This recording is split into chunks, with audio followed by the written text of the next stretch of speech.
Bhinneka Tunggal Ika. Dari kecil kita sudah terbiasa dengan perbedaan, dan kita diajari untuk memahami, menghargai, dan bersatu di tengah perbedaan tersebut. Masyarakat Indonesia terdiri dari berbagai macam perbedaan. Ada perbedaan bahasa, ada perbedaan suku, perbedaan budaya, dan ragam perbedaan lainnya. Namun, jika kita berpegang teguh pada prinsip Bhinneka Tunggal Ika yang sudah diajarkan sejak dulu, maka perbedaan itu justru akan membuat kita kuat, membuat kita teguh sebagai bangsa. Begitupun dalam agama.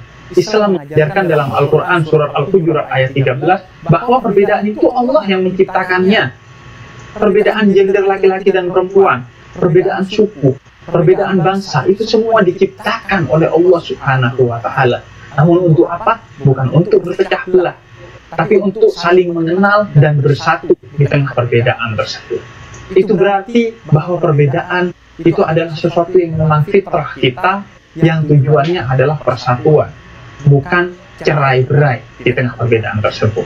Lalu bagaimana cara kita bersatu di tengah perbedaan tersebut, dan bagaimana cara kita bisa menerima perbedaan tersebut sebagai fitrah kita dan amanah dari Allah, kita akan bahas sesaat lagi di Cahaya untuk Indonesia.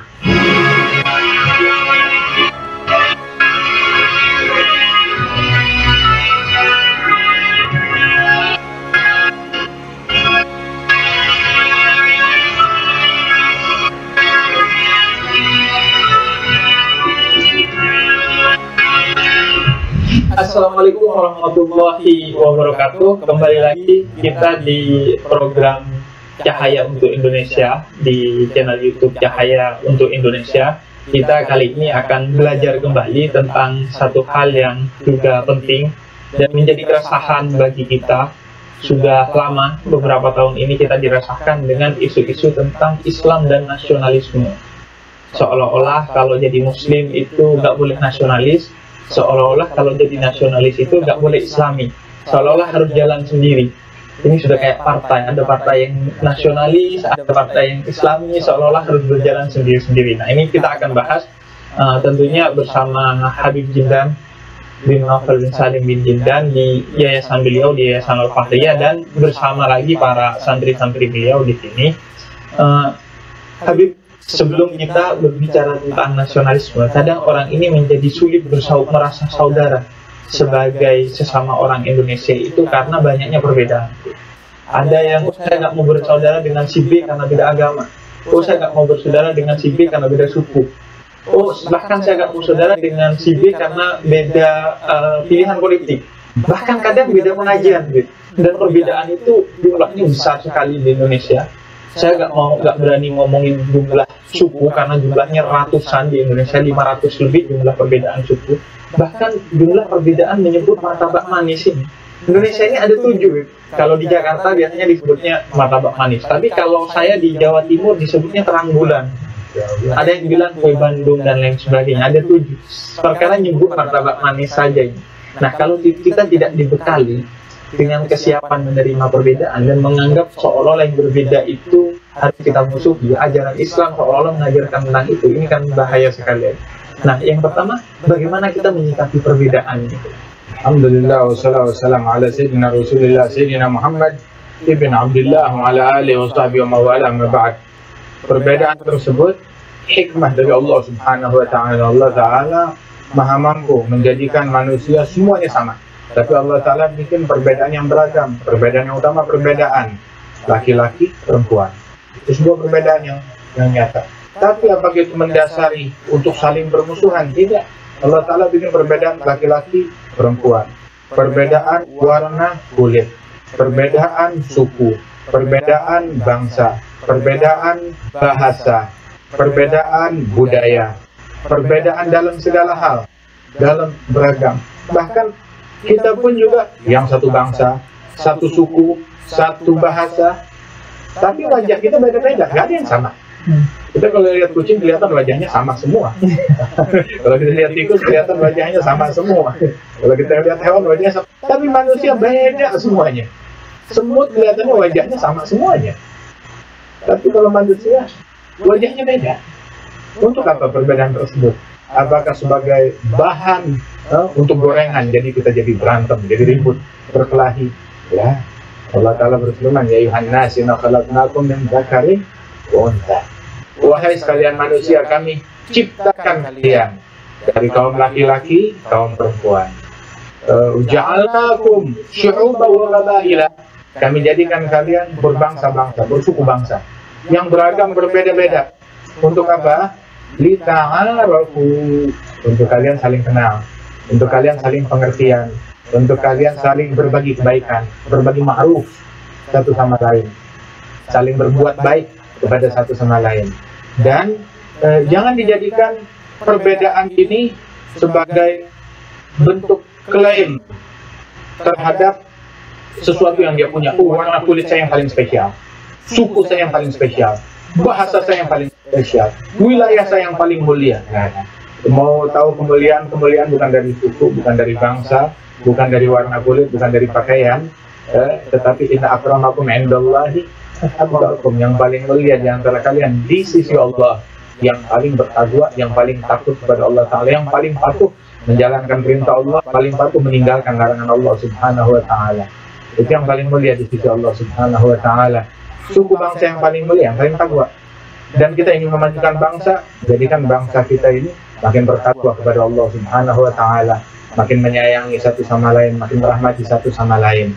Dan sesungguhnya antara Islam dan nasionalisme, cinta tanah air, itu tidak ada pertentangan. Ketika ada satu sahabat Rasulullah masuk Islam, ketika dia masuk ke dalam agama Islam, saat itu suku Arab, bangsa Arab semuanya musyrikin, non muslim. Begitu dia masuk Islam, kamu bukan orang Arab lagi, kamu bukan suku Arab lagi, bukan bangsa. Tidak, tetap Nabi Muhammad bilang, anak Arabi, aku tetap orang Arab, walaupun membawa sesuatu yang bertentangan dengan seluruh bangsa Arab.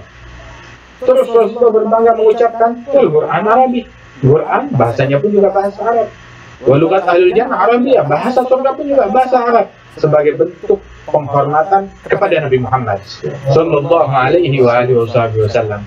Kemudian juga diperintahkan untuk cinta. Masalah cinta kepada Arab, begitu, bukan berarti cinta kepada Arab berarti kita benci kepada bangsa kita, atau menganggap bangsa kita, suku kita rendah atau hina. Tidak, ini masalahnya karena semata-mata karena Rasulullah Sallallahu Alaihi Wasallam. Alasannya kita wajib cinta kepada Arab tersebut, alasannya bukan masalah kesukuan, bukan karena apa-apa, karena Nabi Muhammad orang Arab, karena Al-Quran bahasa Arab, karena surga bahasanya juga bahasa Arab. Tidak ada orang yang mempermasalahkan ketika kita ada seseorang cinta kepada artis dari negeri lain, atau pro dengan produk dari negara lain, luar negeri. Semuanya ini produk ini sebenarnya dari luar negeri, semuanya dari luar negeri. Sampai kopi kita katanya made in China.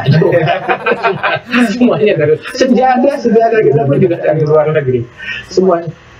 Terus berarti kita benci kepada negeri kita sendiri? Tidak begitu. Apalagi juga dengan Islamnya kita, bukan berarti kita benci kepada hal-hal yang lain, kesukuan ataupun juga kepada bangsa, kepada negara. Tidak. Semuanya itu bisa bersinergi, apalagi dalam konsep ketakwaan kepada Allah Jalla Jalaluhu wa Ta'ala.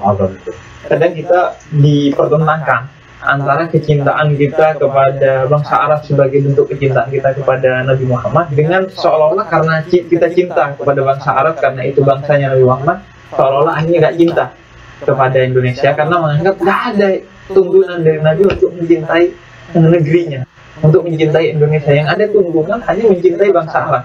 Nah, kadang orang minta dalil tentang bagaimana mencintai negerinya sendiri masing-masing.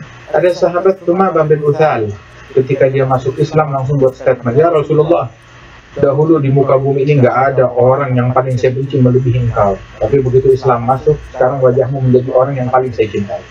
Ya Rasulullah, dulu nggak ada suku, kelompok, bangsa yang lebih saya benci daripada nih sahabat-sahabatmu. Sekarang sahabat-sahabat menjadi orang yang paling saya cintai, semata-mata karena Nabi Muhammad. Bahkan ya Rasulullah, dulu nggak ada tempat, kampung, wilayah yang lebih saya benci melebihi negeri engkau ini, kampungmu ini, Madinah. sekarang menjadi tempat yang paling saya cintai. Kenapa? Sebab dipijak oleh telapak kakinya Rasulullah. Selalu itu napak tilasnya Rasulullah Sallallahu Alaihi Wasallam. Di Madinah jasadnya Nabi Muhammad ada di situ. Ada Masjidin Nabawi, ada tempat-tempat spot yang Nabi pernah duduk di situ, pernah baring di situ, pernah tidur di situ, pernah berjalan di situ. Sampai Imam Malik bin Anas di Madinah nggak mau pakai sendal dan tidak berani naik kendaraan di atas kota Madinah. Dia bilang, kenapa wahai Imam? Di mana saya akan pijakkan sendal saya ataupun juga kaki keledai saya di tempat-tempat yang pernah dipijak oleh telapak kaki Nabi atau malaikat Jibril? Bentuk penghormatannya. Di Mekah pun juga napak tilas Rasulullah, di situ Rasulullah dilahirkan. Ada rumah tempat lahirnya Rasulullah, ada rumah tempat dihuni oleh Rasulullah Sallallahu Alaihi Wasallam, ada masjid yang selalu dimasuki oleh Rasulullah, yang dibangun oleh Rasulullah di tempat tersebut, Ka'bah yang ditawaf dikelilingi oleh Nabi Muhammad Sallallahu Alaihi Wasallam. Mudah-mudahan Allah Ta'ala jaga Haramain Syarifain. Ketika kita mendoakan Mekah dan Madinah dan tempat-tempat seperti Masjidil Aqsa dan napak tilasnya Rasulullah, bukan berarti kita benci kepada negeri kita, enggak. Kita cinta kepada dan kita menghormatinya, dan bentuk penghormatan kita kepada negeri ini, kita jaga negeri ini dengan ketakwaan kepada Allah Subhanahu wa Ta'ala, menjaga kawasan kita, menjaga lingkungan kita. Rasulullah SAW bahkan bilang di dalam hadis, wallahi la yu'min, wallahi la yu'min, wallahi la yu'min. Demi Allah tidak beriman, tidak beriman, tidak beriman. Siapa gerangan yang tidak beriman? Man la yu'min jarahu bawa'idah.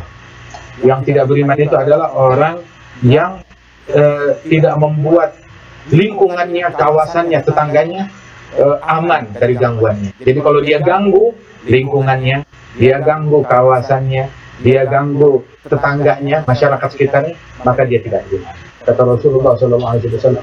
Terus di antara masyarakat lingkungan kita atau tetangga kita, jiran kita, itu ada beberapa hal. Ada 3 macam.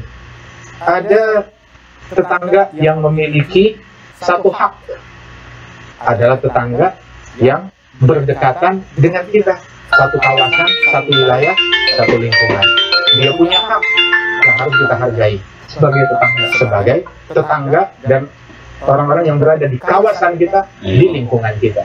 Ada lagi tetangga yang punya 2 hak, adalah dia tetap haknya tetangga dan juga sama-sama muslim, tetangga dan juga seagama. Dia punya hak juga, haknya 2. Ada lagi tetangga yang punya 3 hak, adalah haknya tetangga, haknya sebagai muslim, dan haknya sebagai kerabat dan famili kita.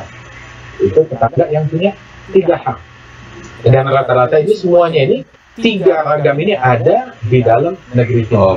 Dan persaudaraan itu, Sayyidina Umar bin Khattab, beliau bilang kepada Sayyidina Amr bin Al-As, ya, ketika menjabat sebagai gubernur, beliau bilang, ketahuilah bahwasanya manusia, rakyat itu terbagi menjadi beberapa kelompok. Dan kelompok-kelompok yang berbeda tersebut semuanya saudara kita. Yang pertama, saudara kita di dalam seagama. Dan yang kedua, saudara kita sebagai sesama manusia. Itu juga saudara kita. Jadi orang-orang yang ada di dalam lingkungan kita, kawasan kita, mereka saudara kita. Saudara yang seagama atau saudara sebagai sesama manusia. Dan Rasulullah Sallallahu Alaihi Wasallam ketika datang ke Madinah Al-Munawwarah, Nabi bilang dalam bentuk cintanya kepada kawasan yang beliau huni, beliau bilang, Allahumma ja'al hubbana li Madinah ka hubbina li Makkah au asyad. Ya Allah, jadikan cinta kami ke Madinah ini seperti cinta kami ke kota Mekah atau lebih dahsyat lagi. Nabi orang Mekah, kampung halamannya Mekah, begitu pindah ke Madinah, tempat yang dia huni, dicintai oleh Rasulullah Sallallahu Alaihi Wasallam. Statement pertama yang dilakukan oleh Nabi Muhammad, ayuhan nas, wahai sekalian manusia, afsyud salam, sebarkan salam. Dan semua yang diajak ini ayuhan nas.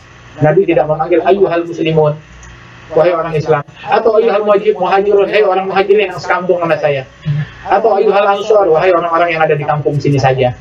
Tidak, tapi yang dipanggil ayuhan nas, wahai manusia, muslimin, muhajirin, ansor, Yahudi, Nasrani, kemudian juga musyrikin, suku Aus, suku Khazraj, semuanya dipanggil, semuanya diminta turut andil, sebarkan salam. Sebarkan salam, bukan cuma sekedar ucapan salam aja, tapi juga punya peran aktif menjaga kedamaian.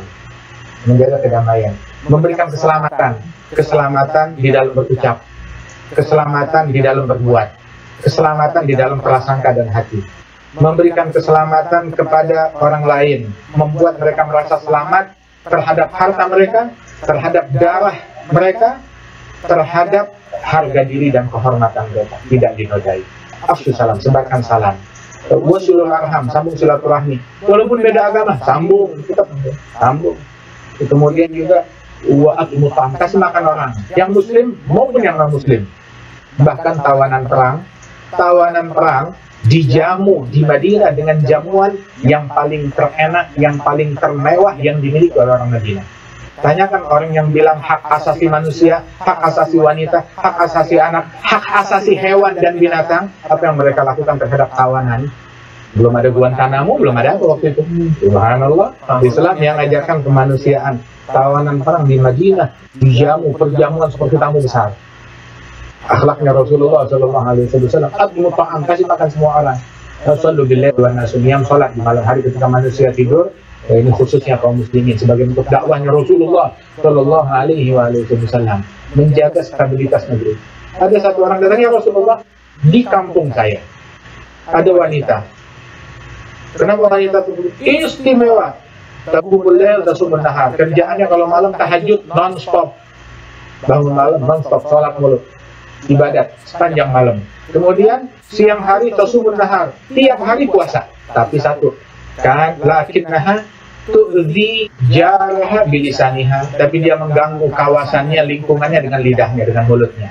Maka fatwanya Nabi, kamu jangan mudah tergiur, terpukau melihat, wow, sholatnya, ibadatnya, ataupun juga puasanya. Tapi lihat dulu muamalahnya kepada lingkungan seperti apa.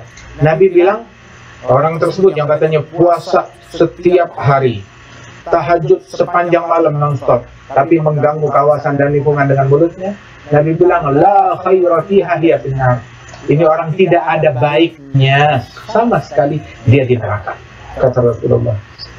Sholatnya gugur, habis semuanya, ketika dia tidak pandai menjaga kawasannya dan lingkungannya. Jadi bukan hanya mencintai dan menjaga stabilitas bangsanya, bahkan kampungnya, bahkan sekedar tetangganya pun kata Nabi harus dijaga dengan baik. Rasa aman itu.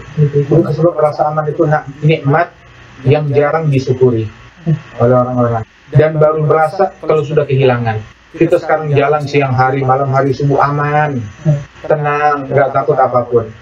Nikmat dari Allah Subhanahu wa Ta'ala. Tanya negeri-negeri yang lain, bahkan di negara-negara Timur Tengah, mereka nggak aman, bahkan untuk ke masjid pun tidak aman, di rumah pun tidak aman. Tidur di malam hari khawatir, setiap ada bunyi sesuatu mereka ketakutan, mereka khawatir. Negeri kita tidak aman, sudah enak, dan kita wajib syukuri, jaga stabilitas dan keamanan negeri ini dengan persaudaraan kita. Nabi Muhammad SAW ramah kepada semua orang, bahkan kepada orang-orang non-muslim, apalagi terhadap orang Islam. Itu orang yang non-muslim, ada Yahudi yang kerja di rumahnya Rasulullah SAW. Pemuda Yahudi kerja di rumahnya Rasulullah, dan dibiarkan oleh Nabi Muhammad, dia bantu-bantu di rumah. Kemudian waktu dia sakit, Rasul menjenguk dia. Nabi datang ke orang Yahudi, datang menjenguk orang Yahudi. Nah kita sekarang orang Islam, kalau ada sakit, ngapain ditengokin? Dia beda partai yang kita. Jangankan sakit, mati aja jangan disolatin, beda partai, beda coblosan. Na'udzubillah. Nabi Muhammad orang Yahudi, sakit dijenguk. Ini Yahudi yang bantu-bantu di rumahnya Rasulullah. Kemudian melihat ini orang sudah mau meninggal dalam keadaan sekarat, Nabi bilang, ucap la ilaha illallah, aku menjadi saksimu. Dia bilang dia beriman. Wah, bilang persetujuan dari orang tuanya, dia masuk Islam, dan Nabi Muhammad bergembira. Ini Nabi yang cinta kepada Yahudi, yang khidmat di rumahnya Nabi. Ada lagi satu Yahudi yang kerjaannya selalu meludah di hadapan Rasulullah kalau Rasulullah lewat di depan rumahnya. Dia menunjukkan kebencian. Begitu sekali Nabi lewat, nggak ada nih orang, nggak ada yang mendengus, nggak ada yang bengis, nggak ada yang marah-marah, nggak ada yang meludah. Nabi merasa kehilangan, mana orang tersebut? Sakit di dalam begitu. Saya mau ketemu, saya mau jenguk dia. Dijenguk oleh Rasulullah itu, oh itu orang nangis.